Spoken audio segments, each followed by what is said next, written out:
अगाडिको गाउँमा दिनदाडे कि दिउँसै लुटपाट हुने भन्ने मलाई विशेष सूत्रदेखि समाचार आएको छ। मेरो काम भनेको त्यहाँ जाने, त्यो गाउँलाई बचाउने, कसरी हुन्छ त्यहाँ जनधनको क्षति हुनबाट मैले रोकथाम गर्ने, बचाउने हो। यति मात्र मेरो काम हो। अब त्योभन्दा अरू मैले केही पनि गर्नु पर्दैन है। यही गाउँमा हो, म बिस्तारै गाडी लिएर जान्छु। कहाँ छन् तिनीहरू?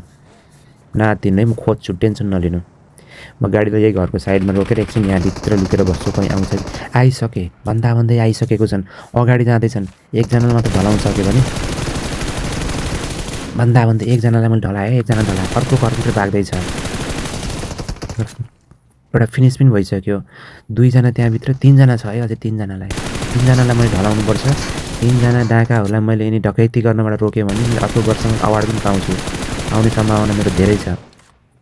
हेर्दै जानु सक्छु कि सक्दिनँ म। अर्को रुखतिर छ। 3जना भइसकेको छ, 3जना मैले ढलाइसकेको छु। 4जना भए गनिराख्नु है, कतिजना डाकुहरू छन्, डाकाहरूले डकैत डाल्न आएको ठाउँलाई म जस्तो एकदम खुङखार प्रो A1 2 1 मान्छेले आज म ढलाउँछु। त्यो घर मैले बचाउनु भयो। अर्को पनि भाग्दै रहेछ। 5जना भइसकेको छ। 5जनालाई मैले एकै च्याङ बनाउँदैछु। अर्को पनि छ त्यहाँ लुक्दैछ। यसलाई म ग्रेनेडले हान्ने हो, यसलाई बमले हानेर मार्छु म। अनि म यो गाउँलाई पुरै सखाप होइन कि गाउँ संरक्षण गर्न सफल हुनेछु। ओ नो, मलाई नै संरक्षण गरेर लौइ फर्काइदियो त। यो गाउँ बचाउन मैले सकिनँ बाबा।